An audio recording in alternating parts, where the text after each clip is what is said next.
I want to explain something to everybody out there listening why I got so angry during the last segment. I'm going to tell you one story of thousands that are declassified. One story. The Department of Child Services, they have different names in different states, kidnapped over 4,000 children in the 1940s and 1950s. This is all on the Atomic Energy Agency websites, Department of Energy websites here in the U.S., but internationally they reported as well. And they took the small children and radiated them to death in radiation chambers. That's your government, okay? And I'm sorry if you don't want to hear it. I can give you over 1,000 stories of them taking our troops into chambers and nerve gassing them to death in the 90s. That was to test and see if the U.S. Army will murder our own troops.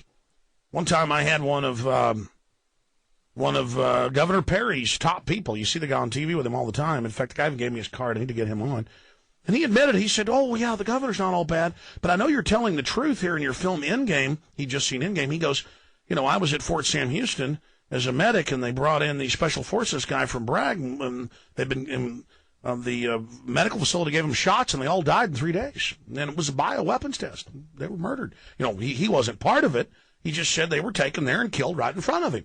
And they had to go in decontamination suits and clean out the barracks and you know, that's just how it works. I mean, we have people running things that openly will murder you at the drop of a hat, okay? And you see, that kind of makes me not sleep at night. That makes me, who's somewhat of an aggressive guy. You know, I haven't been gelded. I haven't been neutered. I get threatened by that, and I get angry. So a father calls in to tell the story I've heard a million times and says, yeah, they wouldn't take my son in the public school because I wouldn't take the shots, and they told me I was a liar. There was no federal or state law. There's both. For a waiver form, but it's a waiver to a law that doesn't even exist, and that by law they're supposed to give you the waiver. That's really the only law, that if the school, through its policy, is demanding it without law, that they have to give you the waiver. And they lie everywhere. You know, you'll watch school start again next year, and they'll say, it's the law, you'll be arrested. Total lie. You can type Texas vaccine waiver, New York vaccine waiver. You'll be on the state website. You'll find out, and it'll say there is no law, but if the school is giving you trouble, print this off and give it to them. But I have been there in the court cases in Austin where they steal people's children for not giving them shots. And they don't care. There's no law. In these family courts, they set up through eugenics in England about 110 years ago, the U.S. about 95 years ago. They would, in my film, we have little newsreels and little clips of the family courts that were set up for eugenics in the early 30s, where they're sterilizing women. See, there's no jury, there's no habeas corpus, there's no you murdered somebody so you're going to prison. It's just, we're a kangaroo court. We have men that have guns that enforce for us, and that's the end of it. So I hear about these creatures circling a family, like sharks, circling a family, like huge sharks around a tiny lifeboat. And their fins, and the family's scared. I think about their horror, and I empathize with them. And at my primitive level as a warrior, I want to defend them. And I just think about how this evil's going on everywhere. I think about how wicked this government is, how criminal it is, the things it's committing to us right now.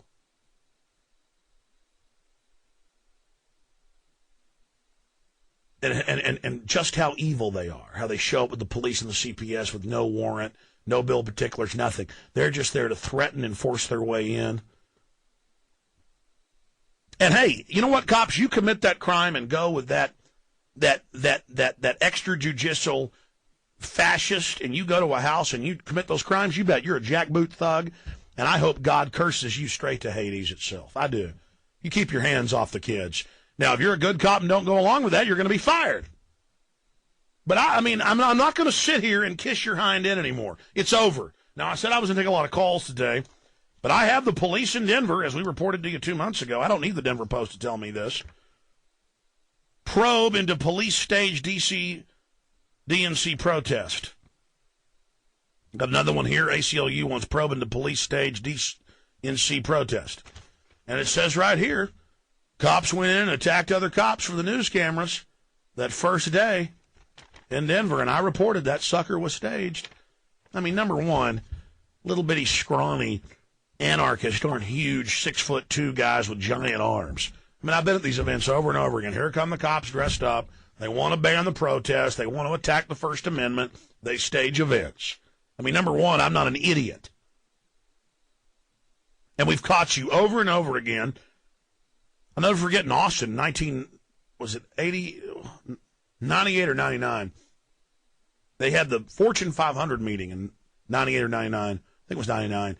In downtown Austin, there were these giant anarchists, huge cops. One of them was like 6'6", probably weighed 300 pounds. They were starting fights, pushing people. And I said, these are cops, media. These are cops. This is not us. And then all these cops ran across the street, and they said, back off, Jones. And they pulled those two guys out and stuck two more cops in to start fights and stuff. But since we had video cameras on them, they had to back off. Now, again, why would the Austin police want to stop people protesting and set a precedent to ban it? Why would they want to go all over the city and lose scores of lawsuits? City of Austin is up to like, what, $10 million last time I checked in lawsuits they've lost for coming up to people protesting peacefully on the street corner and arresting them, saying you got to have a permit for that? No, you don't. And so taxpayers of Austin had to pay that. Why does the City of Austin police hate the First Amendment? Why do you want to stop it? Why do your higher-ups order you to do this? Why do you carry this out? Why do you go out and pose as demonstrators to attack other cops? Most of the time it's rigged. In Seattle, they had cops break bottles over cops' heads, and I interviewed the cops there in my film Police to the Takeover, and they're like, yeah, I found out later those were cops, and I was ordered to stand there and let them throw bottles at me. Nobody's throwing a bottle at me. I mean, I want to get that out in the open here. You know, police, you should thank your lucky stars for people like Alex Jones. Because I'm here on air decrying police being asked to engage in crime, to engage in corrupt things. So the message is things are far more corrupt than you know. They're far worse than you know. And the public are a bunch of idiots and don't know what's happening on average. And I don't know what, when I said I'd take calls the whole show, and I haven't even hardly done that. Let's talk to Robert in Colorado. You're on the air, Robert. Well, hello, Alexander Emory Jones. Thanks for taking my call. I do appreciate that. Couple things. Thank you for several things. Number one, thanks for what you do. I appreciate you standing in the gap, as a good book says, and finding a good fight. Thank you for installing that call-in number you can listen to, 512-646-5000. That's pretty cool and pretty handy. You can call from any phone and listen to your show if you can't get to your computer. Ignore the attacks calling you a bigot because you're the farthest thing but. You're just a man who cares about society and humanity and tries to do the right thing. So people who call you a bigot are just small-minded. Well, I mean, that's the new thing. You're called a communist if you're against Bush. And then if you criticize Obama, according to the media, he can do no wrong, and so it's only because he's black. It's not that you don't want to have your kids in a draft or compulsory service yourself or be a slave. If you're against being a slave to the federal government, that's what he's openly stated. It's coming up in the next hour. You are now against the Messiah. Yeah, Obama's a bad guy, and we haven't seen the worst of him yet. But what happened in Alaska with Begich versus Stevens? How did that Senate race play out? Do you know? I know Stevens, the criminal, I heard him defended here locally, got convicted on all 7 counts, and I believe Begich won, didn't he?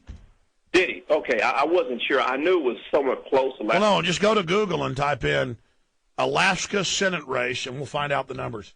I appreciate your call.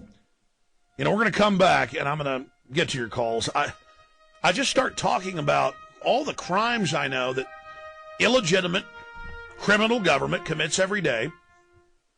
It's now institutionalized. I mean, they just commit crime right out in the open. And just, yeah, we're dealing the drugs. Yeah, we're posing as anarchists and starting fights so we can ban protests. Yeah, we're taking people's kids with no warrants or no probable cause. And yeah, a lot of them die in our custody, but so what?